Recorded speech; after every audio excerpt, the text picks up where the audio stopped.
Welcome to the Tampa Bay Breakfast Club on WUJM 99 Jams, The Berg. Go ahead and grab your coffee, pull up a chair, and make yourself at home. In just a few minutes, we'll be taking attendance, sharing stories, celebrating our community, and talking about the people, places, and opportunities shaping Tampa Bay. If you're here this morning, you're already a member, so settle in. There's a seat at this table with your name on it. Welcome to the Tampa Bay Breakfast Club.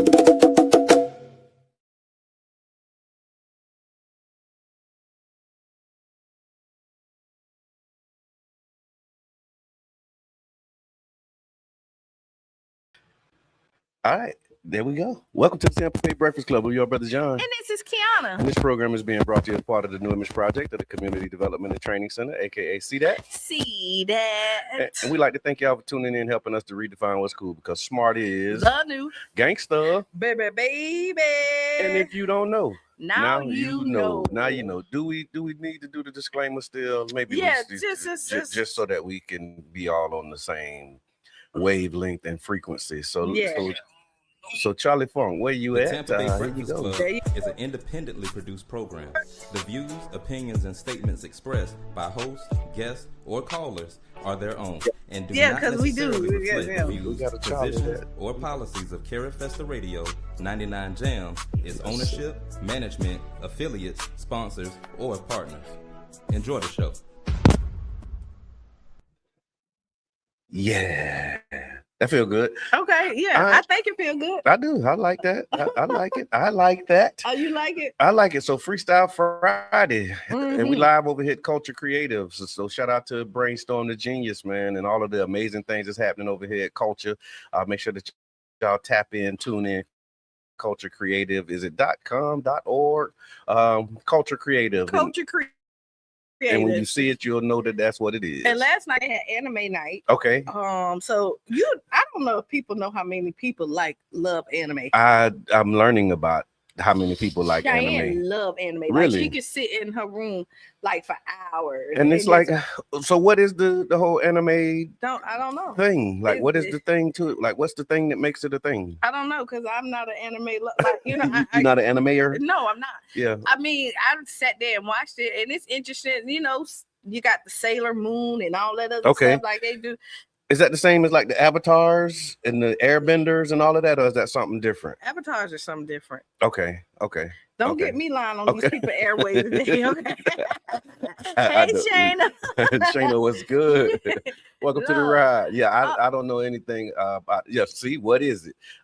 Yeah, I don't know what it anime is. It's cartoons, right? It is cartoons. Yeah, and it's like Korean. Okay. Somewhat and they have it. They got their storyline. Yeah. People love it. Okay. People really love anime. They you see them with the two ponytails, the chopsticks in their hair. That's the anime vibe, kind of the whole. Okay. So last night, the anime there was the anime movie. Okay. Tonight, I know tomorrow. Speakeasy tomorrow. Yeah, Speakeasy open mic. Yeah. Yeah. So poets. Yeah. If anybody done been in their pen, you know what I mean, and you're feeling so you got something to say, and you want the people to hear it. The Last Airbender is anime. Thank you, Charlie. Yes. Yeah. So come on in and come to Speakeasy. Okay, and you said, oh no, not a cartoon level. When you found out it was cartoon, Shayna, that was it. That was all you needed to know. Welcome to the ride, sir. It was anime, and then because it is something tonight. Okay. I just can't remember at the top of my head. Yeah, we got to make sure we get those on, man, because it's an amazing opportunity for the community. Culture is where it's at. They have Flat Sober Feelings. Actually, you know what? It's a specialty night tonight. Too. Okay. I do know that. Okay, go ahead. Look. That's what it is. That's what it is. We're just checking in, man. What's good, Mr. Edmond? Oh man, I'm glad to be here. Yes, sir. All right. That's the goodest. That's as good as it gets. Yeah. So what's one thing that you're proud of this week? Anything that made you proud this week? I'm always proud. So I'm proud of myself. I've been doing this 21-day challenge, right? And so I'm working to do they say it take 21 days to break a habit and then develop a new one. And so I've been getting back on my walking, and so I've been doing 19 days out of the 21, and I'm proud of myself for making my word bond to myself. Congratulations, my brother. Thank you. Yeah, it feel good when you do what you say to yourself, because ain't nobody's like saying you ain't do your thing today. No, it's just you and you. I have a rule. It's like, and you shouldn't lie to people, but you really shouldn't never lie to yourself. No. Like when you convince yourself the lie is real. But that's a whole see. That's the easy part of that conversation, right? The hard part of it is when you say, "I'm gonna get up and I'm gonna go walking every day," right? And then you miss 4-5 days. That ain't necessarily, is that lying to yourself, or like what is that? Because we think about lying to yourself like delusional stuff, but no, that's part but then you be like, oh yeah, you started really thinking like I got up, like you start making excuses on why you didn't do it instead of just getting up and doing the thing. But I mean, is that an extreme case of lying to yourself? I think it is, because you be like, I didn't get up today because I was tired. So you start making excuses, which is a lie, because you could have just got up and did it. But you ain't lying if you say you tired and you tired. I mean, right there you have it. Like during the day, I'm usually tired, but I still there's stuff that I gotta do that I can't push off. But to Mr. Edmonds' point, if you tired, you tired, and if you ain't do it because you tired, is that lying to yourself? Listen, are you being honest? I would tell you this: I'm tired every Monday, Wednesday, and Friday, and I still get up because we're committed. Yeah. And then if tired was the excuse, we wouldn't have the Breakfast Club. That's interesting dynamic.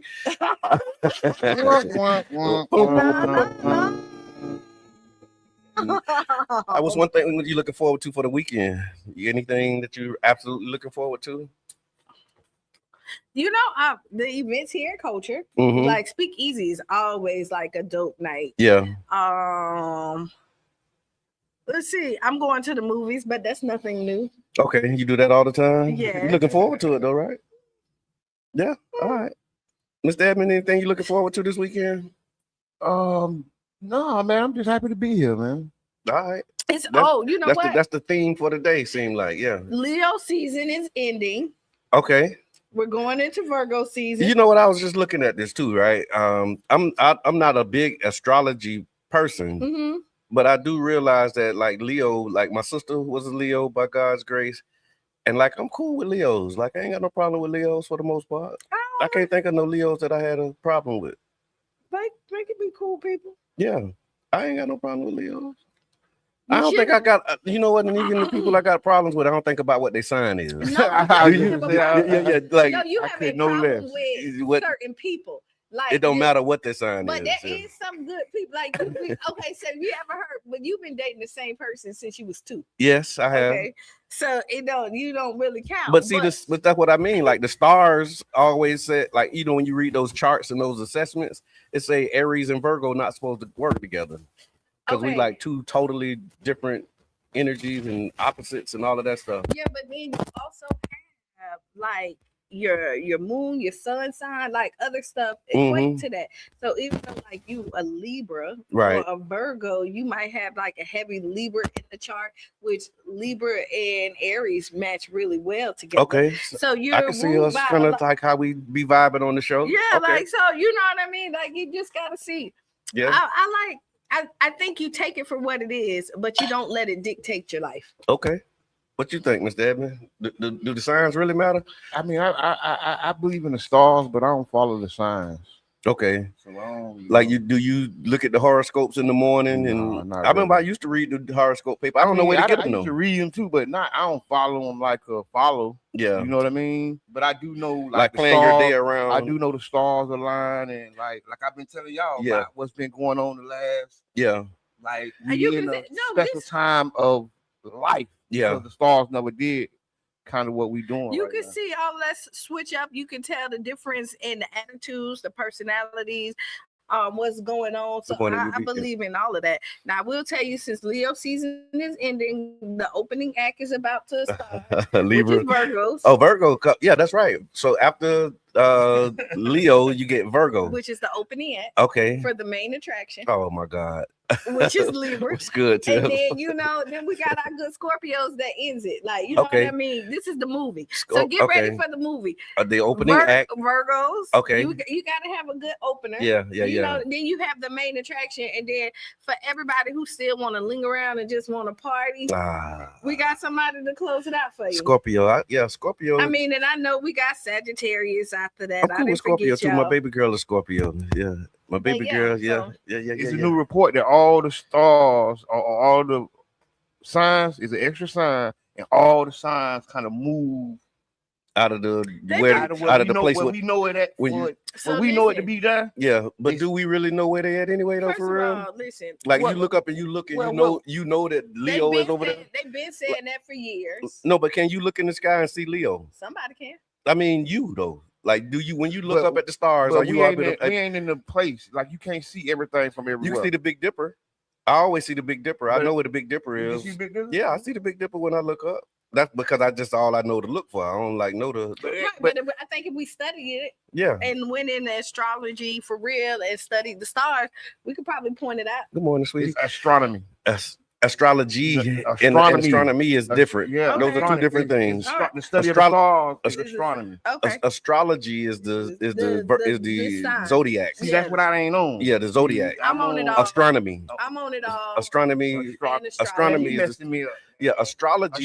Yeah, astrology is when you look at the zodiac. No, astronomy. Google it.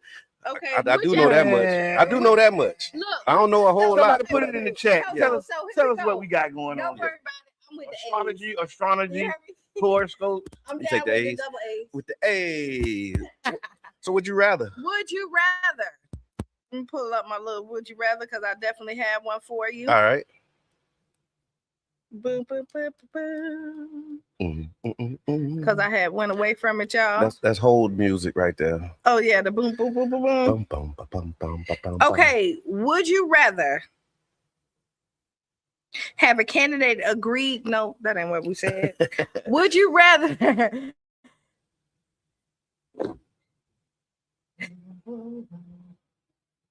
Would you rather have a candidate that talks about what is wrong with the city or actually have solutions? Okay. Have a candidate that I'm putting it in the chat, so y'all got the time. There you go. I think I like the first one because a lot of times we run into politicians who have all the answers and they ain't really talking to the people. And I think I want you to know what the problem is before you try to solve it. Okay. All right, I like it. I'm going with the solutions because Okay. I feel like everybody talk about what's wrong Good morning, with Miss Yvonne. Good to see you. Okay. what's wrong with it, and Okay. then don't have a solution for it. Okay. So I'm going with solution. Oh, I'm proud of you, Mr. Edmond. He picked one. Yeah, it must be in the stars. The stars are aligned. Would you rather? So the would you rather is would you rather have a candidate that talks about what's wrong with the city or one who talks about solutions? Mm-hmm. And I was on the solution side, but then Mr. Edmond makes a valid point. So I might be channeling my inner Mr. Edmond. I'm gonna go with both. Start with the problem and then tell me how you're gonna fix it. I did, but I think we always talk about the problem. See, and I'm gonna tell you, we just came out of like 2 eclipses that open up a new portal. And that's what that flip that's is. what it was. So when we to the saw flip. this new race with this primary race, people were like, what is your plan? What is your solution? We don't want to hear about what somebody else did. We don't want to hear about what is your plan. So most people would want it. What's your solution? What's your plan to fix this stuff? And in order to get an agreement on a solution, you have to start with what the actual problem is. You got to talk about the problem. That's what I say. It starts with, because a lot of times we have electeds that just run in with, oh, I know, I've been working, I know how to do this. Yeah, I've been doing this for 20 years. And you end up with, and then the problem that they say is a problem ain't really a problem. No, enough people. Let me tell you, no, it may not be a problem for you, but it's a problem for somebody else. But I'm voting based upon my interest, right? And this is why you are the candidate for all. But right? But if I'm voting for my interest and you're not in tune with what my problems are, then are you the person for me? Well, it may be not. Let me tell you why. Because if you the candidate for all, then you take the time to figure out what problems is in this area, what's problem in that area. So then you shouldn't. In most things, there's not a blanket solution across the board to help everybody. But I would say, like, hey, in Childs Park, what I see the problem is we got this odor in this air quality stuff. We can't breathe. You can't breathe good over here. Right. Yeah. So for my solution over here is to focus on that in this area. And then I saw over there in Lake Vista area, I heard y'all have potholes issues, so my focus over there is to fix your potholes. And Shore Acres, y'all have this flooding or something. Like, you should really listen to everybody, and your solution should be per area. And see what you just said, though. You started with the problem. You started with the problem. The problem is flooding. We all agree. And then we're gonna talk about flooding. Everybody agreed. No, we did. That's the end of Would You Rather. We all are united. But I went to solution. I didn't just talk about the problem. Okay, so that's different. That's a different question. When you say just talk about it, it's different from talking about it. Yeah. If you only talking about the problems, then I'd like to hear how you're gonna solve it. Yeah, you need to hear that. All right, so we got some headlines here. Okay, I saw Carmelo Anthony is seeking a new trial. Have you seen that, Mr. Edmund? Hand in the face. So the stories became a national flashpoint last year. Carmelo Anthony, he was convicted of murder in the fatal stabbing of 17-year-old Austin Metcalf during the Texas high school track meet, and he was sentenced to 35 years in prison. Anthony has maintained that he acted in self-defense, and now his attorneys are seeking a new trial. The judge who presided over the trial has been removed from handling the proceedings, and a new judge is hearing arguments over whether or not he received a fair trial. Among the defense claims, Anthony was effectively prevented from presenting a complete defense. The jury received improper instructions, and courtroom restrictions interfered with the fair proceeding. The prosecutors are disputing those characteristics, and the hearing continues today, actually. And so now they with this. So now you're looking at different stuff that's added into this, because the prosecutors are saying that he was stalking the ex-girlfriend. And that there was text messages he sent the girlfriend, and I mean allegedly, because I did try to research it. I didn't see it on no real site. No, but they're saying that he sent him a picture of her of the knife. It was like, I'm gonna get them. Or something like that. So he sent it to the people. Sent it to the ex-girlfriend. Oh, that's what it is. That's what they're saying right now. The ex-girlfriend of no, his ex-girlfriend, Carmelo Anthony ex-girlfriend, and she's showing text messages of like some stalking behavior. What does that got to do with? They're trying to slander that boy name. Okay. So now they're trying to act like, he was so angry because I think the ex-girlfriend was friends with the twins. Okay. I could be wrong, but that's what and so they're trying to paint him as this hostile individual. So you're looking at it, but I mean, I hope this young man do get free. For this, because again, we see it in here. If I do believe if it was the twins who would have did this to Carmelo, we wouldn't be talking about it as if we would be talking about it, but it'll be a different conversation. It'll be talking about why they're not locked up, how did they get off, and what they were sentenced to. Mr. Evans, you got something over there? No, I just think they're just trying to assassinate his character before the appeal come through. Judge being recused, so we know something going on. So it's because I think they said they saw the judge saying or tweeting or saying some kind of remarks about how that's what he said. He said the jury got it right, or they made the right decision or something. And he had a public statement saying that he basically agreed with the jury's decision.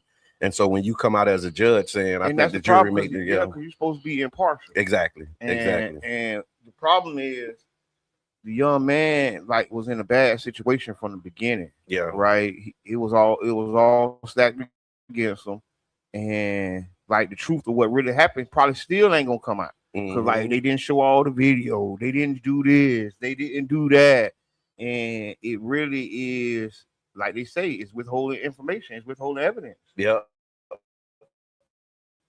And so the stuff that we know as like residents or people viewing it, the jury didn't know. Yeah.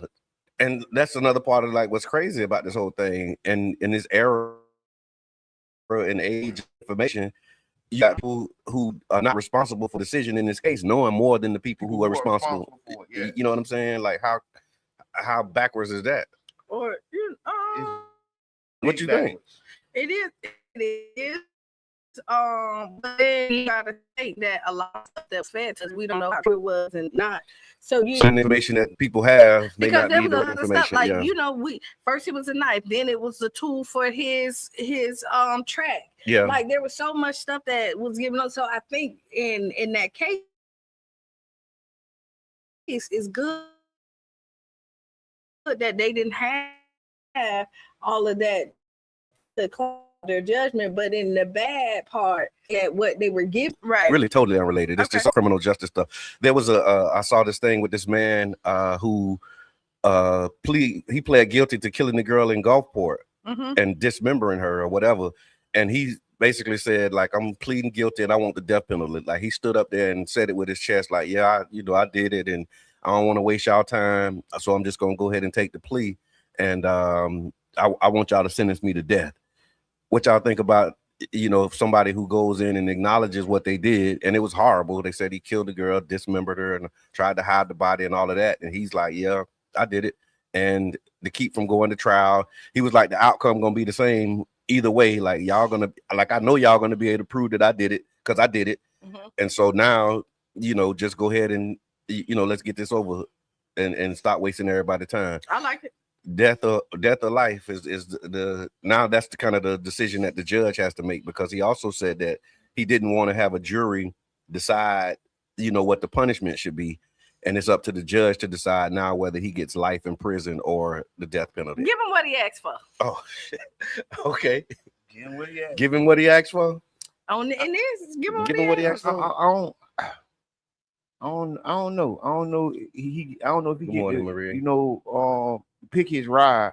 I don't think there's no part of the game with that. Once you say you did it, all right, now go sit over there in the corner. We'll figure the rest out. You get what I'm saying? You don't get to pick your ride. Yeah. You know what I'm saying? That's like suicide by cop. Yeah, come on, go ahead and take me out. Yeah. No, you don't get to decide that. They'll shoot you in the leg. Okay. You get what I'm saying? And go sit in the corner and we'll figure out what we're gonna do with you. No, but if it's suicide by cop, you get out and start shooting at them. What happened? They're gonna shoot you, right? And they're not just gonna shoot you in your leg. But here's the thing, though. That's how they be doing them now. Yeah. If they know you trying to die, when they come in knowing you trying to get them to whop you, they do take you out lesser. We started out talking about how backwards the system is. They do. They when they know you trying to get them to whop them, they take them out a different way. That is crazy. They don't whop them. Yeah. Your boy was on the phone saying, "Yeah, I want him to do it," and then they didn't do it. No, they tried to do it.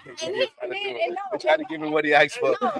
You know what? But he didn't really want it, because if he wanted, he would have stayed in that front seat where them bullets would have came straight through. You don't run from it if you really trying to get it. What you want. But that's how it be. You think you want it. Yes, until it's there in front of you. You get in the back and you barricade and give you a barricade. He don't want it. No, you don't want it. No, that is not what you. You want him to think you want it, so when you go to trial, take me out. I'm leaving, but then I hide in the closet. I ain't really tried to do it, but so I think this might be brilliant, knowing that it's a backward system and they're not gonna give him what he asked for. He asked for death, knowing that they're gonna give him life. He might not want death for real. He playing chicken. Playing chicken. Give him what he asked for. I hear that. All right, 9 days without power. So that ain't Flint. That's Indiana, Gary, Indiana. And so tens of thousands of Northeast Indiana residents were still without power as of yesterday, 9 days after a deadly storm. So at one point Thursday morning, approximately 68,000 customers remained without power. School in Gary, Indiana remained closed. Residents were throwing away food. Food go bad when the power's out. Searching for charging stations and Wi-Fi, and relying on community organizations for meals and supplies. One resident described it this way. They said people in her community are accustomed to being in survival mode right now. And so that's kind of bringing us up for the day. What's the conversation about? Like, we still got FEMA. I know they was trying to get rid of FEMA. Yeah, I don't know how that ended for them, but like that's a yeah. Now they need FEMA. But who? Yeah. They do. The Federal Emergency Management Agency. Yeah, FEMA need to be right up there. So, like, what do you do as a community at this point if you don't have no outside help to help you in these situations? If the government is saying that they're no longer assisting the people who pay their taxes, and what they were saying too is this was like a power company issue. Like it wasn't necessarily a government issue that's preventing the power from coming on.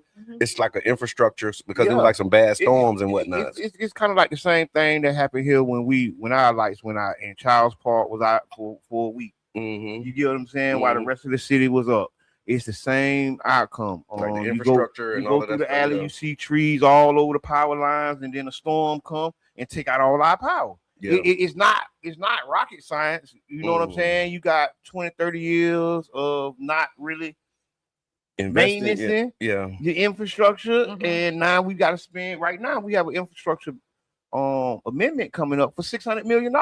That we got to vote on. Yeah. You get what I'm saying? So James say what's happening. He said the situation in Gary is criminal. Yeah. Good morning, big brother. Wow. It's criminal. Wow. And the sad part, I think it's 8 days now. I was looking at a young lady last night, talking about it, and it's sad how people debating what them people going through and laughing about what them people going through because it's not on mainstream news. You don't see it on NBC. You don't see it on all our news outlets. When we stroll through our Facebook feed, you don't see no news about it. All the news about this is coming from the people who are in it. Right. People zoom in. And why do you think that is? Why do you think that's not making national head news? It's Gary. And Gary, that's Michael Jackson, right? That's where he's from, right? You ain't heard about what they say about Gary? No, I haven't. It's a black city. Okay. And it's overlooked. Like what was happening in Flint with the water because it's majority black. They got Mr. Mays as their council member. So imagine this: how many Garys are out there? Oh yeah. That you're not hearing about. Ooh.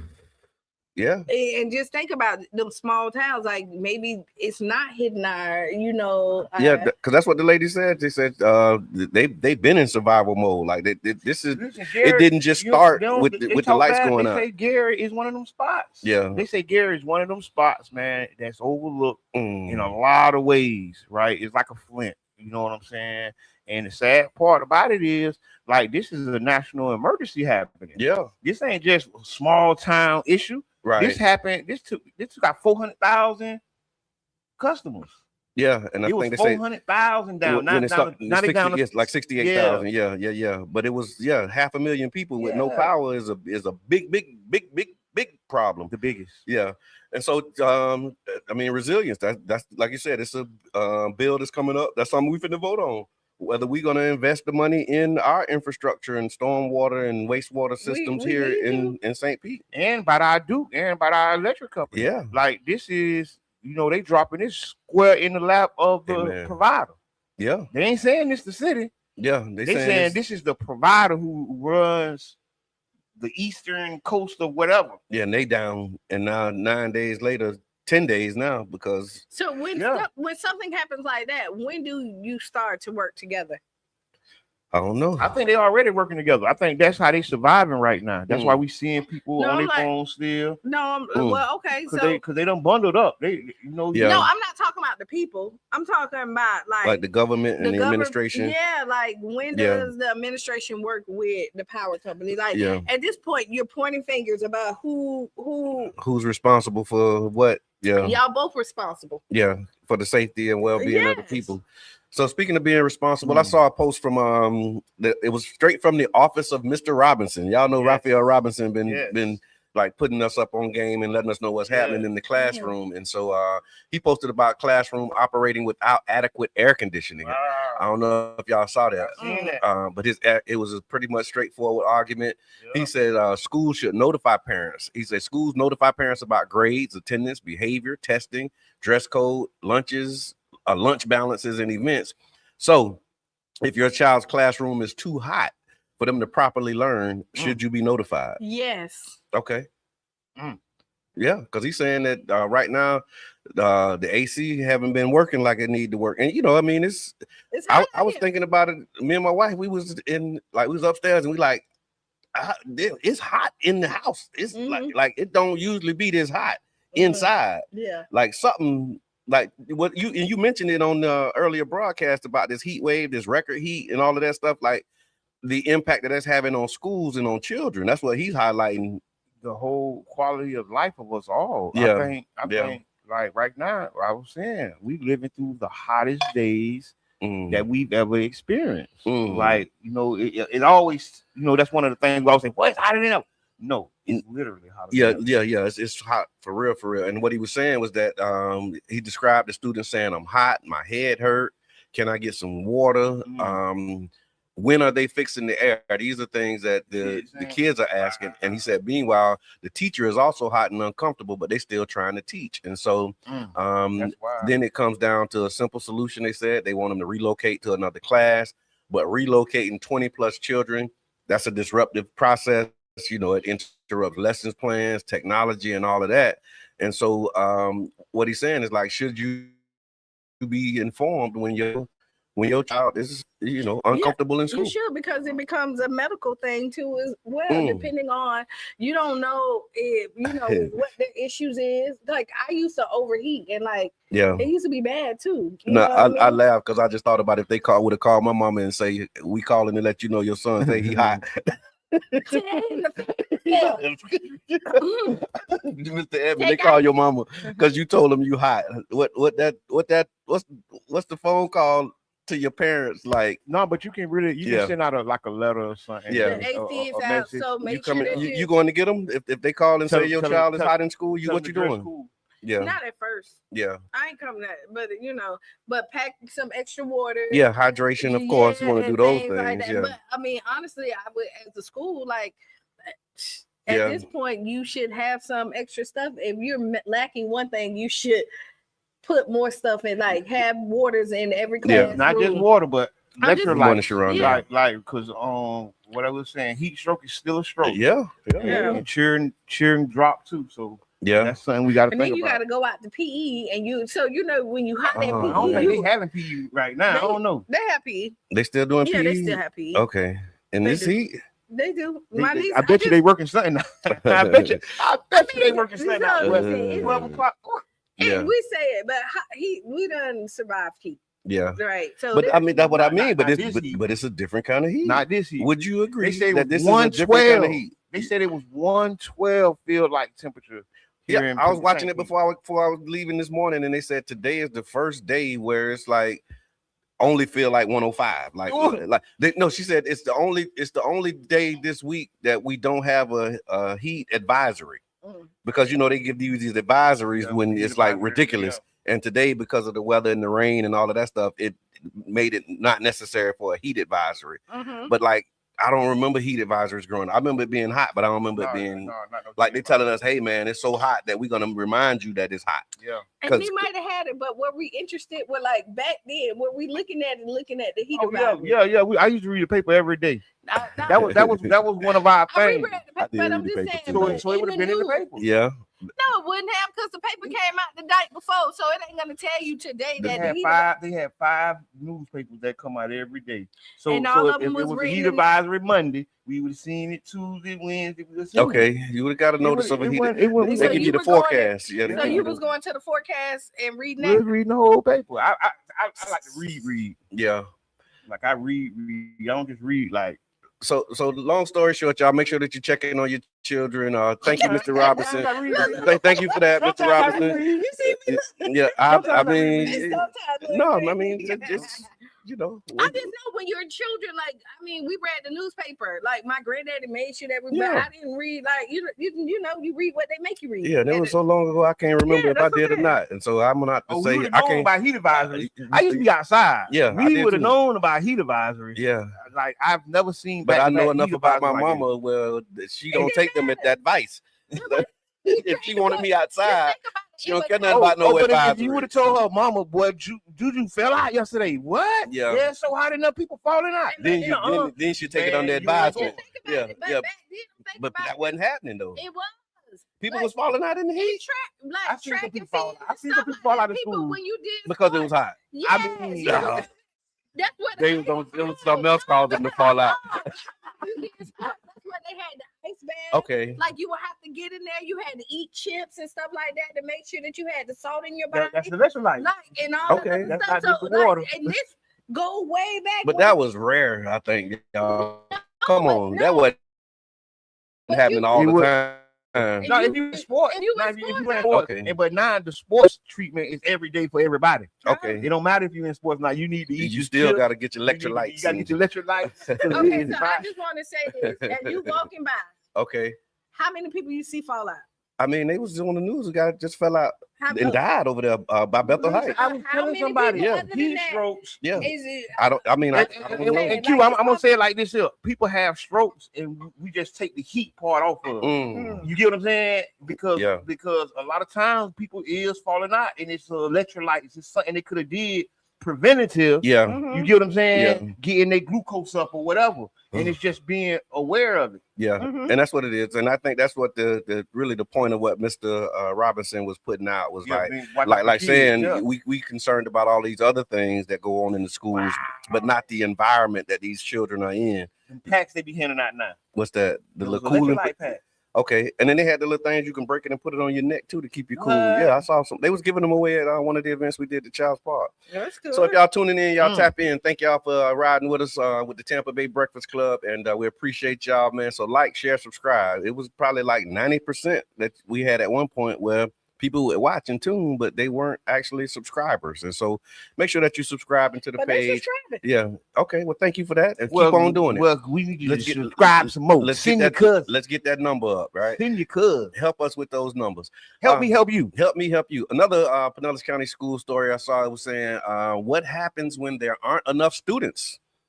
Because Pinellas County schools, they're preparing for another round of recommendations involving possible consolidations, grade changes, partnerships, and property use, and potentially closing additional schools.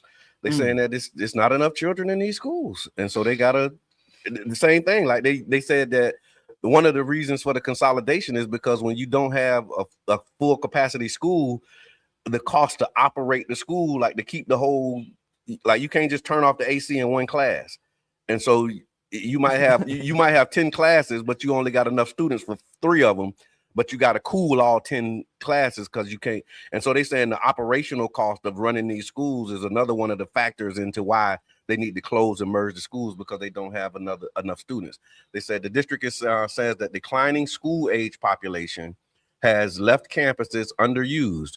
Reporting from the district's July community process cited roughly 45,000 open seats across the school system. Y'all hear me? 45,000 open seats across the school system, Mr. Edmund. I think it's a bunch of problems, right, happening in conversion at once, right? And the school population is like the canary in the coal mine. Okay, it's showing us something's wrong. Yes, right. If we gonna pay attention to it or not, it's up to us. But like on the higher level, I think there needs to be more coordination between city, school board, and the county. Thank you, Sharon. I see you working. I think we need to see more meetings and joint projects between those municipalities. I don't think I see it enough. Okay. Because what the city does impacts what goes on in the school, and vice versa. What the school does impacts the city. So when you say the municipalities like St. Pete, Largo, Clearwater, Pinellas County, like the school board, the county, and the city. Okay, right. Gotcha. And I know there's different cities, so they all have to be meeting on their own. Okay, right. Okay, but because I think that what's going on in the cities is impacting the schools. And what they said, they have described this as a long-term demographic challenge rather than a one-year problem. Earlier this year, the school board approved closing Cross Bayou Elementary and Distant Academy. They combined Bay Point Elementary and Bay Point Middle into a K-8 model, and they're also making other changes. There's another set of recommendations that's expected for the fall to begin in 27 and 28. And here's the interesting contradiction. They said Pinellas County Schools is an A-rated district, reporting 93.4% graduation rate, and says that 92% of its schools hold A or B grades. Yet the children is less children in the seats. Okay, so let me say this. One, I think we've talked about this. I know a lot of my friends who just moved out of St. Pete and across the bridge. So we're seeing less students here because, again, less people with kids are living here because they can't afford to have the space that they need for families. So they're going outside of this area to go to schools, and they were here at one point, but now they're looking at other options because they're no longer in the city limits. That's what we finna get to your point, Miss Yvonne, about the rent, right? Because they were saying one of the questions is, why are there fewer school-aged children in Pinellas? And some of it, has been the housing costs, families leaving. They also said fewer births. Like they said, the birth rate is down. And they say is homeschooling in private schools. So that's why when I first started, I said it's a bunch of problems converging at once. You know what I'm saying? And one of the good solutions would be for these groups, these municipalities, to start doing more powwows. Okay, and I'm gonna say this: them combining Bay Point Elementary and middle school, they were already next to each other. All you did is just make sure the kids don't leave. Okay. No, because they shut a building down. Yeah. That's a facility. That's a facility. That ain't just. So wait, so the middle school's no longer open? No. They said I don't know which building they closed. Well, right. I don't know which building it is, but they say they're gonna make it like a daycare center, partnering with another group. So that building is done. Okay. Whatever building it is, but I think it's whether it was the middle or the elementary school, one of them is closed, and they merging these grade levels from K-8. And that's like the countries do. Yeah, like when you live in the country. When you live in Leesburg, that's how I went to Rhymes. It was 5th and 6th grade school. So it ain't nothing wrong with it, but I'm just saying. I'm just saying like that already. Okay. So yeah. Another part of here's another one of the questions: when a neighborhood school lose besides the classroom, what else goes with that? Because you close the bit. So like, do they move the janitors? Do they move the kitchen lady? But I would imagine the lunch lady. Like, even though you combine it, I think you're still gonna need a certain number of staff. Okay. Because I mean, I don't see how you combine a 7th and 8th grade class. You get what I'm saying? Yeah. So you ain't gonna have one teacher. What they do to Gulfport is like Montessori, so they have multiple grades within the different. Like that's an education model where you can mix grade levels. Did they say they changing the model? No, they didn't say that. They just said they merging K-8. But you know what? That gives it when you do it like that, because they kind of always, like, I remember when I was in elementary school, depending on like your learning level and where you were at, some of the 4th graders may have been with the 5th graders in this particular situation. I know high school they do that too. Like you might be in 9th grade, 10th grade, but you got like some 9th grade classes because you got to make up some credits and all that. So you have vice versa. Yeah, you might be a little ahead, so you taking some 10th grade classes as a 9th grader. So they'll mix the grade level. I know high school do it, but I don't know about middle and elementary. I'm not upset with that. So then if you if you're getting what you need, like if you need that extra time to learn so that you can be efficient when you get out here in the real world, I prefer to do that than to just push you on. Yeah, I'm with you on that. I'm with you when you're right. All right, y'all. So let's talk about this election Tuesday, right? Last Tuesday. And the question is, what did Tuesday's election actually tell us? 44% of St. Pete voters are now the story. That's been coming the storyline, right? So Charlie Crist and Mayor Welch, they both advanced to the November runoff. Crist received 35% of Tuesday's vote, and Mayor Welch received 20%. So turnout was roughly 31%, and it was up from 27% from the. So actually turnout was up.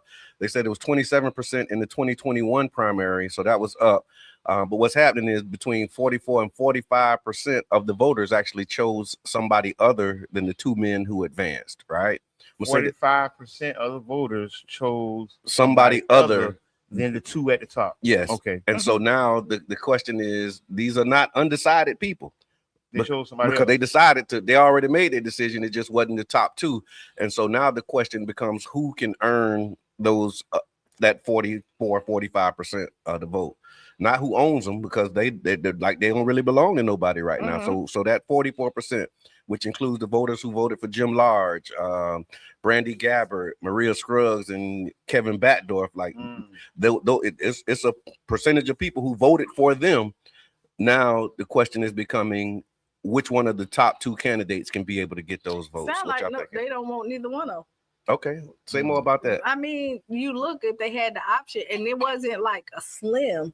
You know what I mean? When you look at what Jim Large and Brandy did, that took a bulk. That would have surpassed, equal what Charlie got. Just the two of them? Yeah, just the two of them. Yeah. Because they would have been 40%, 38%. Yeah, I have to look and see what they both got like 9,000 and something like that. Yeah. 9,009 is 18,000, you know.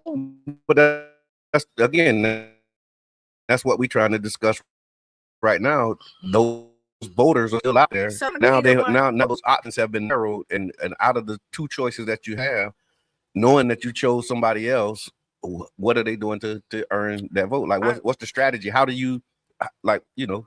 You got to see who you can, as the two candidates, you see who you can align with, so that you can get their supporters to come over there. And I think that if you do that, because I think it's so strongly that I would, and I've been saying that, is implement some of those policies that they were running on. For their campaign, because they did speak to the people about, you know, they connected with a large group of people. Large has already made a public statement that he ain't endorsing nobody. He said basically what the article said, like, these are not my voters. Yeah. You know what I mean? He was like, I don't own these voters. So for me to say, you know, these are my voters, for them to go, it was like, these people are independent, you know, people who made a decision, and now they have another decision that they have to make. And so he said he wasn't finna signal or cue them to go any other way. Do you think if he did say, okay, I'm with this guy, would it make a difference? Like, would people follow? If you voted for Jim Large and he told you to vote for one of the other two candidates, do you think people would follow that? Some people will, some people won't. Yeah. You think they listen to that? Some people will. They listen to their candidate and say, well, my candidate is endorsing this person. I think they would listen more if their candidate had something to do with the with the administration. If it's the current administration, or if we end up getting a new administration. If Jim Large had something like, hey, I'm coming in and I'm gonna be working under this administration, people will come in. People would go with him. Yeah. Janet says, I had three choices. My first and second choice didn't make it, but my third choice did. So that was a whole conversation we were having too about ranked choice voting. So here's what they said the challenges are. So what each campaign has to do. Chris' challenge, he finished first, but 35% isn't 50% plus one. So can he convert people who wanted change but preferred a different candidate? Like, could he convert them? And then Welch's challenge, he's the incumbent, but he finished around 20%, which is really unheard of for an incumbent, right? He now has to persuade a significant number of voters who had the opportunity to vote for him on Tuesday, but they didn't. But Welch also argues that a two-person race allows voters to make a clearer comparison between the records and the priorities and visions. And so basically saying, because it was so many people, the choices weren't as clear as they are now when you have two people. And so it will make it really clear on, you know, where people go. Yeah, I mean, I will say this, Mayor Welch had a lot of blows during his, you know, during his term. Yeah. He had two major storms that hit that was unheard of, that we've never gotten before. Like, we've never been hit like that. You had the Tropicana deal. The roof fell off. Who thought that was gonna happen? Yeah. You know, he came in right after COVID, like tail end of that. So like when you look at like all the stuff that happened, he came in at a terrible time. So do you think that people are going to be voting based upon the issues, or going to be voting upon their party line? Because the other part of this 45% 44%, you had Republicans, Democrats, Independents, Progressives. You had some younger. You had some people who were dissatisfied with Welch, some people who just felt comfortable with Chris.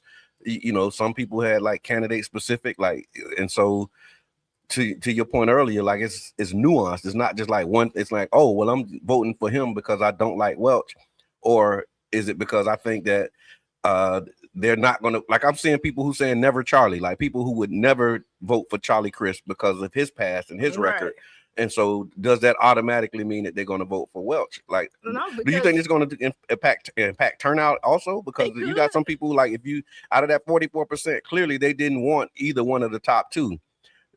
Do they not want them bad enough to not vote at all? I mean, they could. You people stand up. I'm not voting for in this election. Well, like, I'm not voting. I would say this is when you get out there and vote. Yeah, you know what I mean. I think a no vote is still a vote. So whether they put a ballot in for the winner or not, okay, you know what I mean. When you withhold your vote, that's still a vote. Yeah, right. Yeah, and and I ain't knocking neither side, right? But just realizing not voting is still voting. Politics don't stop because you don't. Because you didn't. Yeah, I don't do politics. Well, politics don't do you. Believe that. You've been done. You're right. It don't. It paycheck. Just because you don't. Don't you cash your paycheck? Yeah. Just because you don't participate, don't mean that it don't keep going. Yeah. If you say you cash, but I will tell you this. But if you don't show up to work, you don't get a paycheck. Mm-hmm. But this ain't that. This is involuntary service. You talking about voluntary service? This is involuntary. You can sit on the side of the road and you casting a political vote. You making a political stand, whether you think so or not. Doing nothing is still something. Listen, for me, that is one of the options. I remember doing scenario planning, and in the scenario plan, it was like we can do option A, we can do option B, or we can do C, and C is nothing. Yeah. I'm telling people. Yeah. Like doing nothing is an option. That is an option. And whether you're happy with what that is or not, that's what you're gonna have to dig inside yourself and see. So the other strategy that has been advocated, I've heard this, most of my adult life, is organizing the nothing and taking the people who have decided not to do nothing and putting them in a group. Like, okay, all of the people who say that you're not voting this year, then let's get together and let's come up with a strategy and a plan. Because now if you got 25% of the people who are saying they're not voting, and it's a reason that they're not voting, who is going to go to them and say, well, what can make you vote? What can make you vote for me? You know what I'm saying? Not what can make you vote, because you've already said you're not voting. Right. But now they're an organized block and they holding their arms saying we're not voting. And that's the part that we don't do. When people say they're not voting, they just take their ball and go home and not vote. They don't look like, bro, you voting? You voting? And then we say, look, everybody in this room, ain't none of us voting. Well, what can we do to leverage the fact that we know they need us? You know what I'm saying? Because they trying to get this 44%, and 20% of that is not voters, which is us. How do we organize to make them move and do something? Like, that's another strategy that we don't pay attention to. Not we, because that's what we're doing. We're organizing the whole backbone. I said it different, but we were Say it again, because I might have missed it. No, what I said, I just say, how can we get you to vote? Like what? But you said vote for me. So I was saying the same thing. So I like it. Like, you really got. I mean, when you look at it, I think this election is gonna show clearly like who is listening to the people. Yeah. And the people are listening to see what you're saying. Are you listening to their concern? I think, like I just said, I went down like all the things that mayor had. Just the challenges, and then what we saw immediately was Charlie Crist came out talking about the flock cameras. Yeah, right. It's right here. Yeah, and the flock cameras right there is a big thing. Before we get into that, I want to talk about the. I want to double click on that a little bit, because I had this idea. Right. Maybe we invite the people who say they ain't voting to a meeting. We can. Like, if you have decided that you're not going to vote, put it in the comments and let us know. And then we can start to organize and have conversations around these, because I saw they interviewed somebody who was at the Luke Campbell watch party, and he was giving his reasons on why he didn't vote.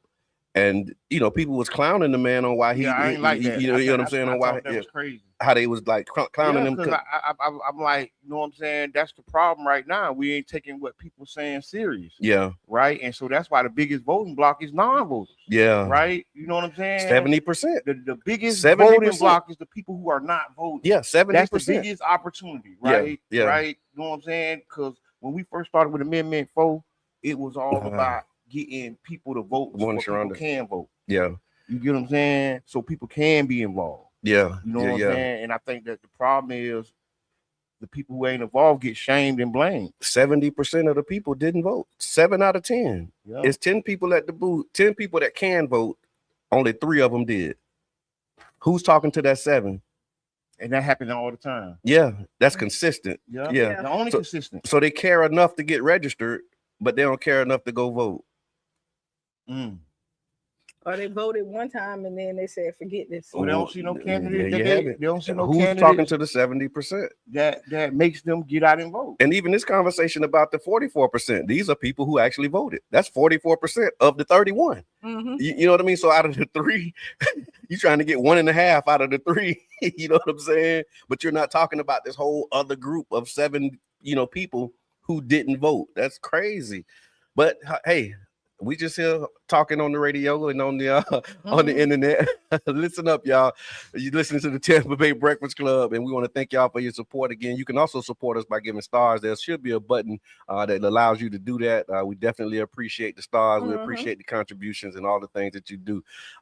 So speaking of, you mentioned flock cameras, and so now what is, I think the pivot is going to be is really looking at the issues. Like what are the issues that people are talking about during this election, and where do the candidates stand on the issues? And so flock cameras, the question is safety or surveillance. So are we getting ready for a preview of what the 2 candidates will be, how they're going to distinguish themselves? Because when I saw this clip, it was clear that the 2 candidates are on different sides of the flock camera issue. Yeah, they're on different sides of the flock camera issue. I thought it was about the same. St. Petersburg has installed 50 flock license plate reader cameras under this current administration. Charlie Crist is calling for a moratorium, and Welch is defending their continued use. You hear me? Crist is calling for a moratorium, and Welch is defending their continued use. So a moratorium is not stopping. He said, yeah, moratorium means like chill. But not buying no more. That don't mean cut the ones that's on off. Okay. You get what I'm saying? Well, this is when okay. In his thing, he also said that he wants to do some more research. But listen to what I'm saying. Okay. Yeah, he's not talking about turning them off. He's using language that make us think us think he's gonna turn them off. You gotta walk down the road. I hear you, because one of the. I hear you. When you said it, I heard you. Yeah. Because the moratorium means I'm not gonna buy no more. That's what a moratorium means. So here's what we need to do as voters. So here's what we need to do as voters. When you hear the candidate Chris says, I'm going to do a moratorium, we need to double click on that and say, does that mean you talking about shutting them off? Like put him on this, because they're going to be forums, they're going to be conversations. And so for me, because that's a question I got now. You know what I mean? I heard you say moratorium, and I'm thinking you mean cutting them off. Is that what you mean, Mr. Candidate? You know what I mean? And then we can start having this conversation. We talked about flock. Okay. And after, just in my oppression of what all the candidates said, nobody was talking about turning them off. You get what I'm saying? Everybody just said the same thing in a different way. Okay. Nobody said we're gonna turn them off like they turn off the red light. Yeah. Right? They turned them off. Yeah, that's not a moratorium. That's not a moratorium. That's a turn them off. Yeah. Eventually they went and turned off them red lights. Yeah. I'm glad they did. Yeah, because they got me one time. They got me 3 times. Hey man, it's that boy. But I'm like, no, I ain't wrong. But you get it, but some cities still got it. Yeah, because I know how yellow light worked, and the yellow lights wasn't working how they supposed to work. Because yellow light mean hurry up and go before it turn red, and they was getting you on. I think the flock cameras right now, I think that they have some good, like if there's something really bad happening, you can get.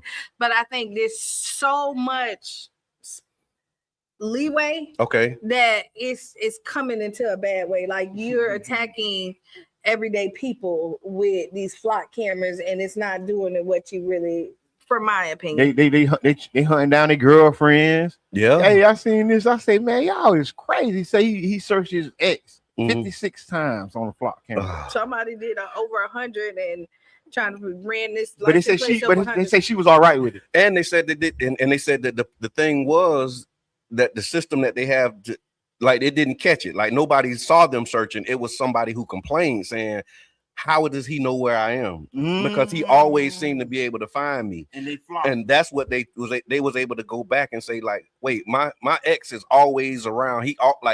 And I don't know how he knows where I am. I went and took the car in to see if it's any air tags, I done did everything to try and figure out how this man know where I'm at. So it wasn't an internal system that say, hey, we got 56 searches from this particular thing.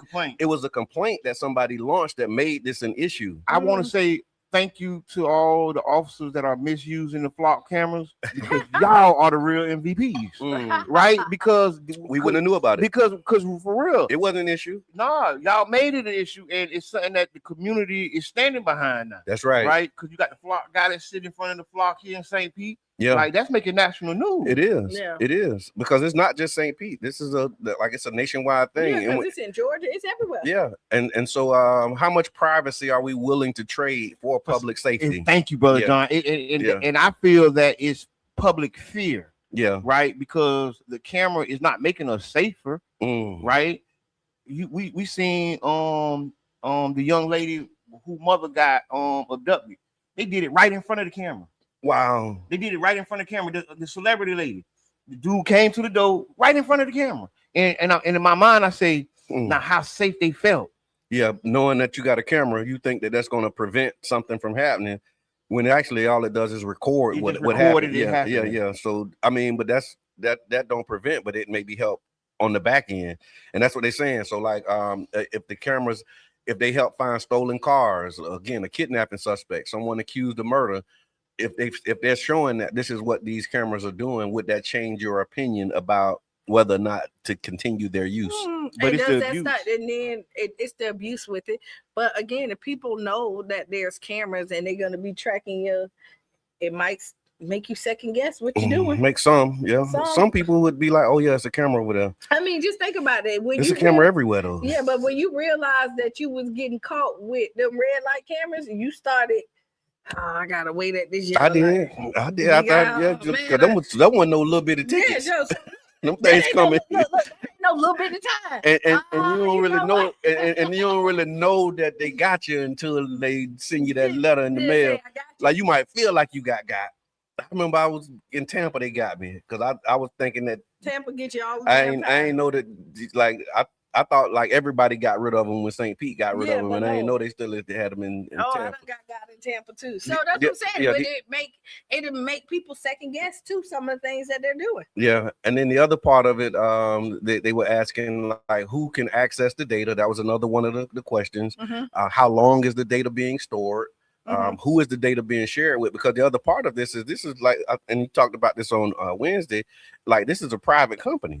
Yep. You know what I mean? This is not like the government where you can go and just do a public records request and get this data, right? Is that right? No, but that's how they also skirt the Constitution, because private companies can do things that law enforcement can't. Okay. Right. So I think that's also one of the problems with it. Yeah. Because you have a person who's controlling it that's not sworn to anything. They sworn to profit. You don't gotta get a warrant to look at the stuff. Somebody in the chat. They sworn to profit, right? They have a fiduciary responsibility to their board, right? Not the people, and that's, I think, the problem, which makes us more unsafe. Somebody put moratorium in the chat for us. Thank you for that, Prim. Moratorium. A moratorium is a temporary stop or pause of a specific activity, law, or payment. There you go. So it is a pause. According to Prim's definition. Thank you for that. Also, Janet says flock cameras are ushering in undetectable surveillance drones.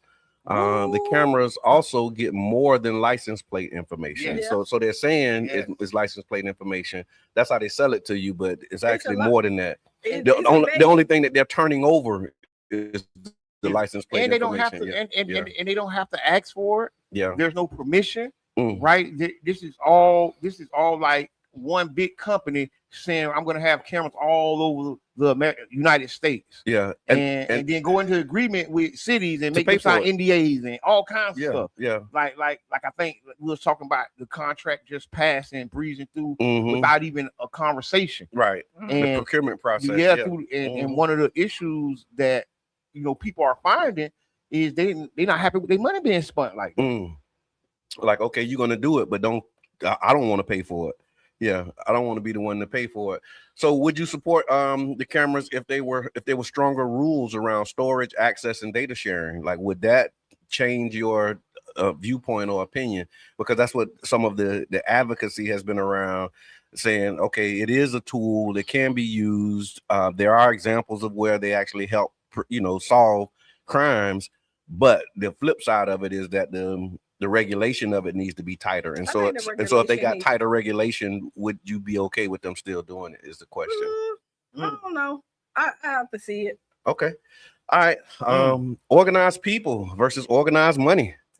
And so organized people versus organized money, that was a thing that I learned in organizing training back like 10 years ago, 12 years ago, around like how grassroots movements can defeat these corporately backed candidates, right? Yes. And so the question around is, what does Angie Nixon's win actually teach us about this relationship between organized people and organized money? So for those who don't know, Florida State Rep Angie Nixon, she pulled off one of the biggest upsets in Florida's primary. According to this report, Nixon raised about $975,000 compared with Vindman's $16.3 million. Vindman spent more than $2 million on advertising. She spent less than $60,000 on advertising, and she won. So does the money matter is what people are asking. It can and it can't. Like, if you really want to touch the people. Yeah. And Angie is one of the people that, you feel like she your neighbor, she your friend next door. You buy in at what she's telling you. She don't walk the walk. You see she's willing to sacrifice herself. Yeah. You know what I mean? For what she believes in. And that right there be like, if she'll do it if she's willing. Okay. Yeah. To go in and throw herself into the lion's den, what's she going to do for us? Okay. Yeah. Right. And you like chop my head off because I know this is why. So people like, oh yeah, she the one for us. Right. Right. So that's where when you're looking at the grassroots, you can't not have the money and then don't walk the walk. Okay. Does that make sense? Yeah. If you don't have the money, then you gotta really you gotta be so you can have the money and not walk the walk. Yeah, we see that. Well, that's I guess what this whole. But you had somebody. That's what this headline is. The headline is that's no longer the case. That's not true. So here we go. Yeah. So if you got two people who's not walking the walk, right? I'm just watching his reaction. So you got two people. Yeah. Right. Let's say both of them don't walk the walk. Whoever raised the most money is gonna touch more people. Okay. Right. So then that wins. But if you have like Angie and the other person, Angie's doing, and this is why she was able to surpass and beat him. One of the comments was too that this particular spin was on the comparison was on advertising, and because of the things that she's done, she's earned media. That's another part of it. So you don't have to spend money on advertising when when they put you on the news because you just got arrested for sitting in the governor's office because he won't meet with you and talk about redrawing lines. When you walking through the chambers with a megaphone saying this is illegal, y'all need to stop. The news that's newsworthy, and you don't have to pay for that news. But strategy, y'all. You know what I mean? She got free advertising without having to pay for her money. No, it was a cost to it because she's facing 2 years in jail for that now. So it's a huge price that she's paying for it, but she didn't pay for it in dollars. Right, but it got her to the next level, and she was willing to take that gamble. Mr. Edmond, does the money matter, man? I mean, it depends. Each race is different. Each candidate is different. I think the most important part is the candidate, and then the money. Okay, but money is important. Okay, it is. But it doesn't signify win. I done been a part of several races where the person with the most money did not win. Yeah, you know what I'm saying, and that's just a tool that's used to disqualify people. Right. And that's just part of capitalism. People use money to disqualify you every day. Yeah. You know what I mean? Whether you know it or not, so right. If you let it disqualify you, then you'll be on the sideline. And this article also pointed that they said Nixon had something that money couldn't instantly buy. Like you can't buy an organized base and years of relationships. Yeah. Because like we work with Angie. Like I got a picture of her canvassing, knocking on doors in Childs Park. I remember driving by the oil refinery and her looking like, what the fuck is that? Like literally saying that, like we driving in the car and she's like, what is that? She was talking about Halco in the oil refinery. We was like, oh yeah, that's the thing. And she was like, that is ridiculous. Like she immediately had a reaction to it when we was driving in Childs Park to it. But that's what they said that this other candidate didn't have. Like you didn't have years of riding through neighborhoods and having an organized base. They said she already was well known in Jacksonville and she won roughly 80% of the vote where she lives while performing strongly beyond her own base. And so they said that organized money, you can buy TV, mail, consultants, digital advertising, polling, but with organized people, you create the relationships, the volunteers, the word of mouth, trusted messenger, earned media, neighborhood networks, and all of the other things. And so that's the nuance. So money. That ain't the nuance. But we tell candidates all the time, when you pop, don't just show up when it's election time. Like, we want you to be here year round, all seasons. Like, let me know that you already out here doing stuff in the community when the cameras are not on. Right. Like when the people are paying attention. Like you should be able to recognize that person who's running for something before they're running. You should be able to recognize them beforehand. Like when they say their name, you should be able to put a face with it. I know. Like, listen, if you that's your boy. He came to the thing. He was at the three of us, we ever decide to run, people are gonna be like, oh yeah, nah. I know them from oh no. Here they be there because our work speaks for ourselves. And then they'll, even if we don't have the most money. And that's what they said. When organized people can beat organized money, that happens before election day. It definitely doesn't happen, in the 90 days or it doesn't happen in the vacuum. In the vacuum, you actually have to do that. And so all right, y'all. Again, thank y'all for tapping in, tuning in. Oh, we got some comments here. Miss Mindy says, well, that's $730K spent for nothing. We need better thinkers on council and leadership. I guess that's with the flock cameras because it was like $730K that was spent. Rob Woods talks about the transactions versus relationships. Prim says that Angie did what every person running for statewide office should do.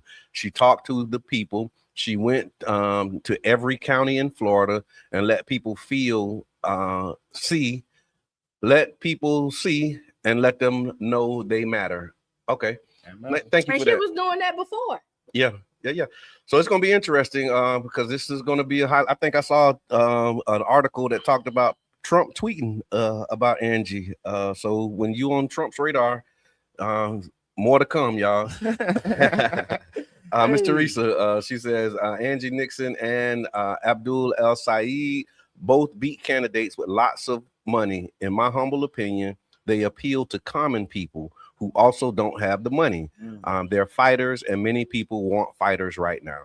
Yeah, absolutely. Yeah. So y'all tap in, let us know what you're thinking. If y'all rocking with us, if we doing a good job, put it in the chat. Let us know. Keep going. Y'all want us to keep going? Because we got some more that we can do. Keep going. I mean, I'm trying to drive engagement. Don't spoil it. Keep us going. Keep us going. Yeah, we're getting ready to stop. Y'all want us to keep going? Put it in the chat. That worked last time, so I'm trying to do it again. Look, we got to work the sauce. All right. So Rays Stadium. Here we go again, y'all. This time it's in Tampa. In Tampa. So the Rays say they want a final stadium agreement by the end of August. That's 9-10 days from now. So the Rays say they want a final stadium agreement by the end of August, so construction can begin in September for a planned 2029 opening. The project that's proposed includes $1.2 billion commitment from the Rays, while prior proposals sought $976 million in public contributions. $796 million and $180 million from Tampa. and the significant details still remain unresolved. And St. Pete, like we know this before, right? So we've already seen it. We've lived through deadlines. We've lived through public-facing debates, redevelopment promises, community benefits negotiations, and that ultimately failed in the St. Petersburg deal. And so what should Tampa learn from what happened in St. Pete? Well, I'm going to tell you, I don't see it being done by the end of the month. Okay. I just don't, because Tampa has been hesitant, and if they wanted to do it, like, right, they have did some pushback. Okay.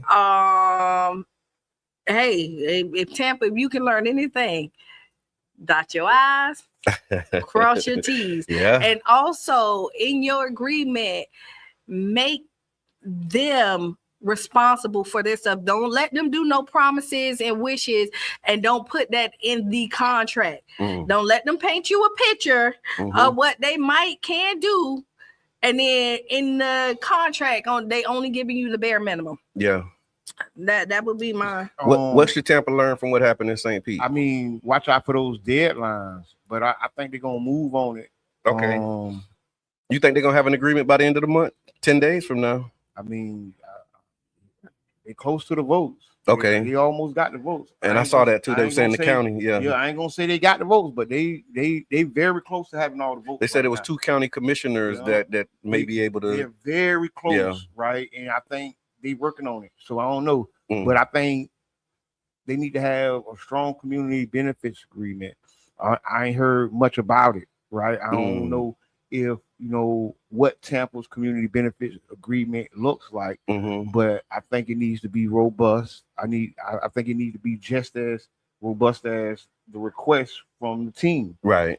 Because if I'm not mistaken, they're gonna move into the Hillsborough Community College. That's what they proposed. Yeah. And so that's like community. Yeah. Right. Wait, so if they move into a hill, so they're gonna have 3 stadiums right by each other, right there. Okay. Yeah, they're making a corridor. Yeah, you look at Raymond James is right here. Yeah.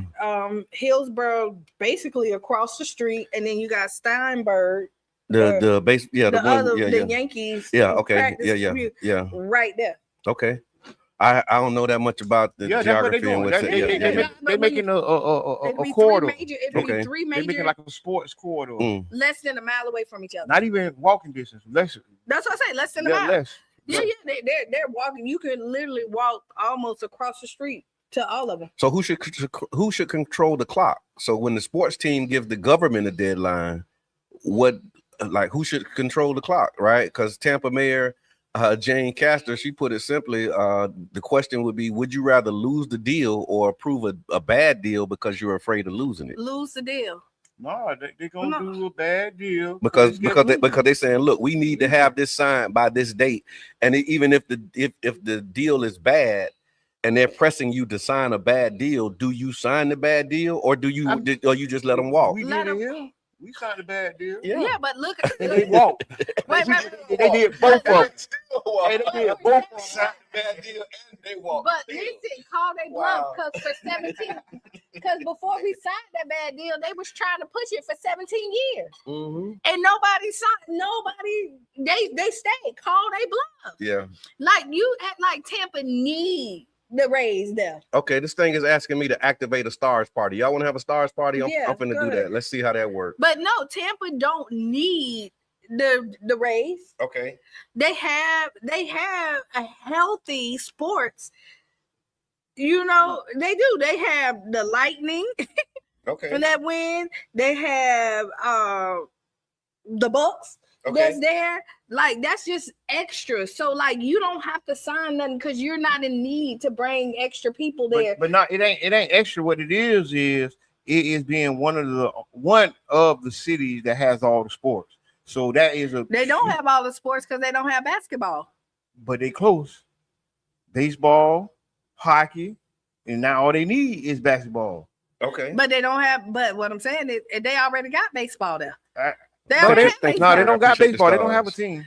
Kara said call they bluff. The Yankees ain't their team. I know, but they play there. But I mean, so who's getting the money? Teams play here. Spring training right there. So that don't count. But you're getting the money. The Lightning already over there, right? The Lightning over there. Okay.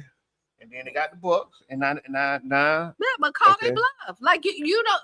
They're not in need. That's a one. They're saying Orlando and Mr. Morgan is showing interest, so Orlando might be willing to pick them up. All right, I don't think you want to go to Orlando. Okay. So I don't think they want to leave at all. Call they bluff. You think they want to stay in St. Pete? I think they want to stay in this area. Because they ain't talking like they want to stay in St. Pete. Well, ain't nobody talking like they want to. The mayor, like, hey, I'm not doing nothing else with you unless, something else. And then like he already done let them go. They already done did something else. This is a new owner. Yeah, but they still kind of. You don't hear them talking like they trying to work out no deal. Because they ain't talking. And that's another one of the so is that going to be a campaign issue? How you handle the raise? Do you want the raise to stay in St. Pete? You were already saying you want the raise to stay. Okay. So and so that's going to be an issue. Is it even possible for them to stay? Like they saying meet our deadline by August so that we can start building in Tampa in September. Like don't sound like they trying to because they got a contract here and they don't want. They got a lease. Yeah, they don't want to keep extending it. Okay, so they trying to get out of their lease. Yeah, they trying to build their next place so that they can get out of this lease that they got over here. Look, master negotiation, just like the guy that say, "Kill me, kill me." Give him what he asked for. Don't worry about it. We ain't signing. Yeah, we ain't signing. And then see what they do. Right. Call the bluff. That's what Carrie said. Thank you for the stars. I appreciate the gift, y'all. Y'all can do like Carrie, man. Send us some stars. We definitely appreciate it. All right. So here we go, yo. Yourself. Again, it's Freestyle Friday, and we appreciate y'all. So almost 30 years later, we talking about Tupac, right? Mm-hmm. The murder trial of Dwayne Keefe D. Davis is underway in Las Vegas nearly 30 years after the killing of Tupac Shakur.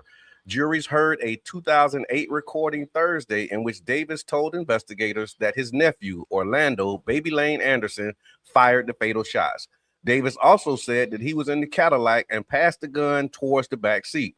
Davis has pleaded not guilty. His defense argues his previous stories about involvement were fabricated and exaggerated for attention and money. So they basically saying he wasn't really there. He just was clout chasing.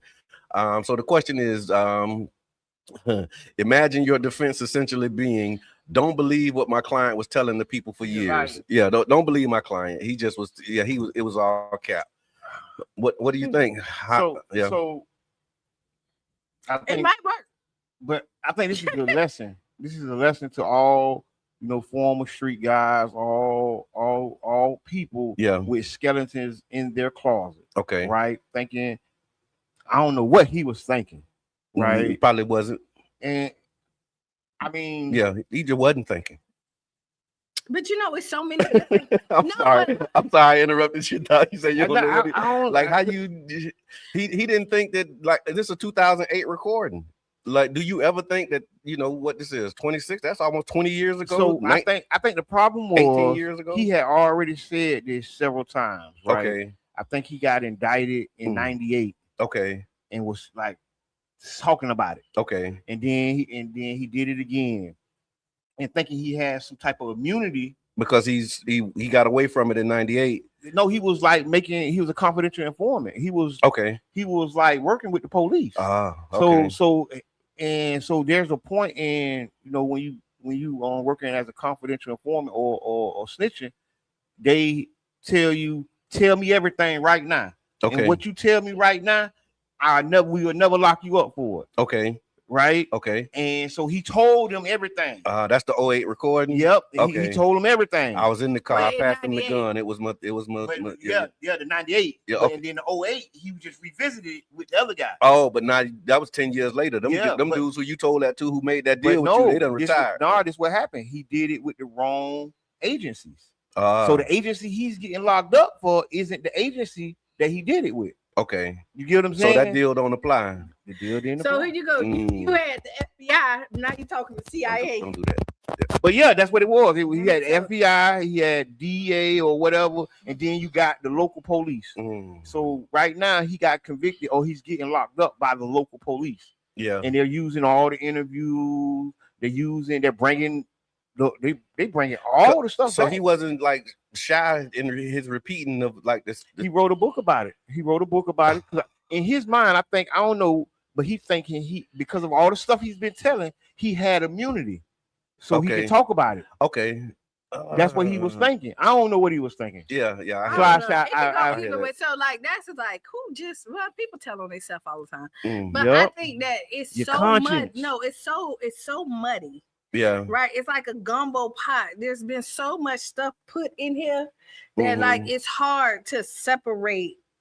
Yeah. It because they're saying Suge did it. They saying Diddy did it. They saying. But then you got it ain't they. It's him saying I was with the person who did it. Listen, that's what I'm saying. All them dead. Yeah. He's the only one alive.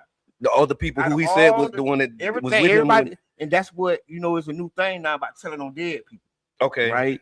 Okay. They can't. Yeah. What's the thing? I don't know. They letting people out of jail for telling on dead people because they saying it right now because they told on somebody who was dead, and the culture is debating whether or not that's acceptable. Because I see those debates like is telling on a dead person really telling?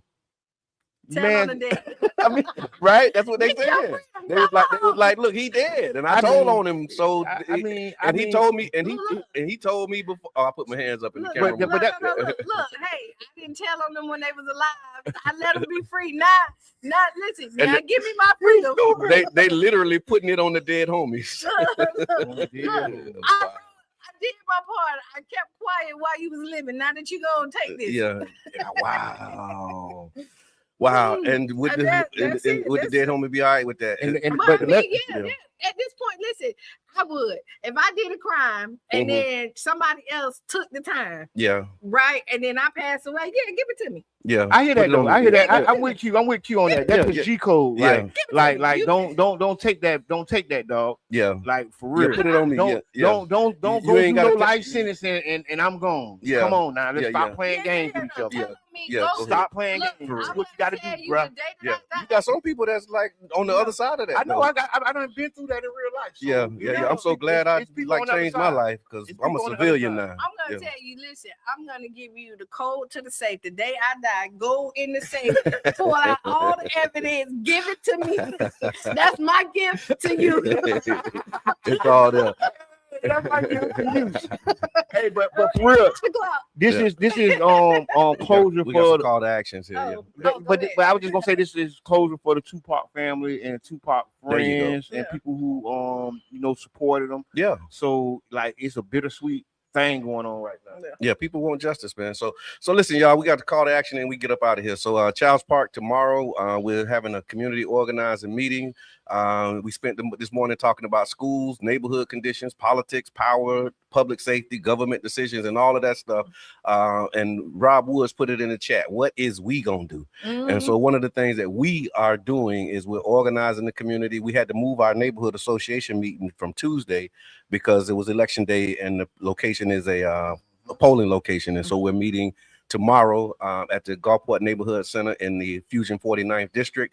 We're going to be addressing some real issues and putting the teams together, man. So make sure that y'all come out and be the change you want to be or see. Literally in practice. So now you got to come up with another final thought. What's the final thoughts, y'all? Gotcha. Start. More that needs to be done and needs to be said. Now, write down those 5 things. Looking forward to chatting with y'all on 10 o'clock, UB. Yeah. 10 to 12:30 is he has what time? Okay, no, looking forward to chatting with y'all on Monday. And this weekend, if y'all get a chance, tap in Culture Creative. You're just looking for a nice, cool place to come to. You don't gotta watch your back. Just good adult fun. This is the place you want to be Friday and Saturday. Amen. So, thank y'all for riding with us. Smash the like button. That's the support we need from y'all, man, to help keep us going, right? And we see y'all. Thank you. Absolutely. You are seen, you are heard, you are felt and appreciated. Thank y'all again for rocking with the Tampa Bay Breakfast Club. I'm your brother John. This is Qiana. And I'm the one and only Mr. Ed. And we out.